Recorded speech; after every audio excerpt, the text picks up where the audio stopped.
Bonjour tout le monde, c'est Armelle, j'espère que vous allez bien. J'ai fait une capsule il y a peu sur la nécessité de prier pour nos enfants. Allez l'écouter si ce n'est pas encore fait, s'il vous plaît. Je vais revenir sur le même sujet pour nous rappeler pourquoi c'est si important de le faire, donc de prier pour la jeunesse et les enjeux qu'il y a derrière. Je pense pouvoir le faire en 2 temps si je n'arrive pas à tout intégrer dans cette vidéo. Mais aujourd'hui, je vais pouvoir en fait aborder le pourquoi nous devons nous tenir à la brèche. Voyez-vous les amis, le monde n'est pas que physique. Il y a cette réalité que nous voyons qui est palpable, mais à côté, il y a une autre réalité qu'on ne voit pas, mais qui est tout aussi réelle et importante et qu'on appelle le monde surnaturel ou encore le monde spirituel. Ce n'est pas parce qu'on ne le voit pas qu'on n'en est pas conscient qu'il n'existe pas. Si seulement nos yeux surnaturels étaient ouverts, comme nos yeux physiques, nous verrions à quel point le monde spirituel est réel et à quel point il impacte, il influence les réalités que nous connaissons. J'ai fait un rêve un jour. Je suis arrivée dans une maison et c'était comme, pour ceux qui savent, une crèche familiale où il y avait des nounous qui gardaient des bébés et les portaient en fait dans leurs bras. L'atmosphère de la pièce était assez particulière, elle était morose dans ce rêve. Et les dames étaient comme apeurées. Elles avaient des enfants dans leurs bras, mais elles étaient comme apeurées, tétanisées. Ensuite, j'ai été conduite à ouvrir une porte cachée un peu plus loin dans la maison. Et dans celle-ci, j'ai découvert sous le lit qu'il y avait plein de petits tas. Il y avait des tas en fait. C'était plein de poissons qui étaient capturés dans un filet. Et à chaque nœud de chaque filet, on avait mis un serpent. Donc il y avait la tête d'un serpent au niveau du nœud où il y avait le filet de poisson capturé en fait. Et c'était comme si en fait le serpent était le geôlier de chaque tas des poissons qui étaient emprisonnés dans le filet. Et chaque fois que j'ai à cœur de prier pour la jeunesse des amis, cette image me revient.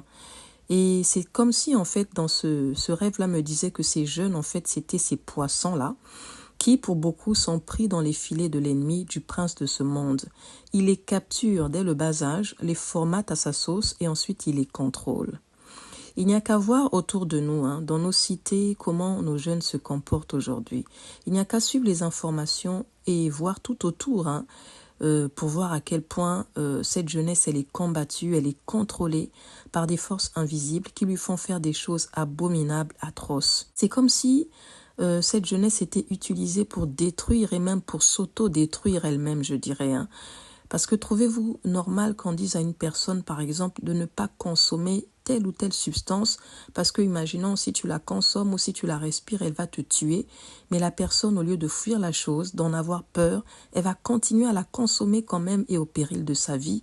Trouvez-vous ça normal qu'un jeune homme décide de quitter sa maison un beau jour, de prendre une arme, de se rendre dans une école pour tuer des écoliers, pour fusiller des écoliers? Ou encore, les amis, trouvez-vous ça normal qu'une troupe de jeunes s'acharne sur un autre jeune jusqu'à le tuer? Non. Les amis, cela révèle à quel point le prince de ce monde a pris en otage cette jeunesse dans le but de la corrompre et de la détruire. Il s'en sert comme une arme de destruction massive. Mais alors pourquoi? C'est la question qu'on pourrait être amené à se poser. Déjà, parce que le diable est méchant et que son but c'est d'égorger, de détruire, comme le déclare la parole de Dieu. Son but, en fait, c'est de détruire l'espèce humaine dans sa globalité. Mais les jeunes particulièrement, pourquoi? Pour s'assurer de perpétuer son massacre de génération en génération. Parce que vous le savez, nos jeunes sont la relève. Ce sont eux qui vont être aux commandes. Ce sont eux qui vont être les dirigeants de demain. Et s'il arrive à les polluer, à leur introduire son venin, que va-t-il se passer? Ils vont faire des petits qui seront à leur image. Et puisque l'on ne donne que ce que l'on a reçu. Voilà pourquoi l'ennemi va inspirer des programmes scolaires ou fait voter des lois qui vont dans son sens à lui, et vous comprendrez de quoi je parle. Les amis, l'enjeu pour nous est important. Nous devons nous lever dans la prière afin de crier à Dieu. Il dit, je cherche des hommes et des femmes pour se tenir à la brèche en faveur des nations. Dieu a besoin de nous pour aider cette jeunesse, pour la sortir des filets de l'ennemi.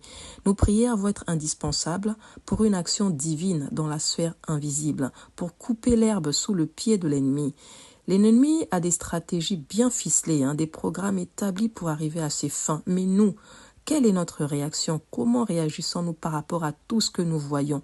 Bien entendu, à côté de la prière, nous devrons nous assurer de les éduquer très tôt sur la base de la parole de Dieu, selon qu'il est écrit, instruis l'enfant selon la voie qu'il doit suivre, afin que devenu grand, il ne s'en détourne pas.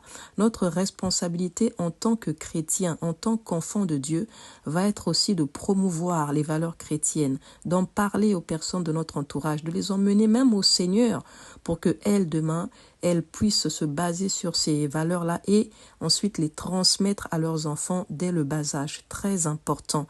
Les amis, pour terminer, je dirais que nous ne pouvons plus rester les bras croisés, juste nous contentant d'être scandalisés quand on voit ou on entend des choses, aux faits divers, aux informations, etc. Non, nous devons passer à l'action. Avec nos petits moyens, tenons-nous à la brèche. Crions à Dieu, parce que cette jeunesse a vraiment besoin de nous. Faisons de cette jeunesse notre fardeau. Tout ce qui se passe dans ce monde réel est d'abord spirituel. Et ce qui est spirituel demande un traitement spirituel. Nous devons agir dans la prière. Nous devons nous lever pour recommander, demander vraiment au Seigneur de venir au secours de cette jeunesse-là pour qu'il puisse intervenir. Sans nos prières, Dieu ne peut rien faire. Nous devons vraiment prendre ce sujet à cœur et recommander nos jeunes, nos enfants au Seigneur, les éduquer, promouvoir les valeurs chrétiennes et vraiment porter ce fardeau-là dans la prière. Très, très important, les amis. J'insiste, c'est vraiment quelque chose de crucial si on veut que notre monde demain soit agréable à vivre. Donc vraiment, les amis, c'est ce que j'avais à vous partager. Je verrai si je vous fais une deuxième partie. Je verrai sous quelle manière aborder la deuxième partie. Donc voilà, je vous souhaite à tous un très bon dimanche et que le Seigneur vous bénisse. À bientôt. Armel.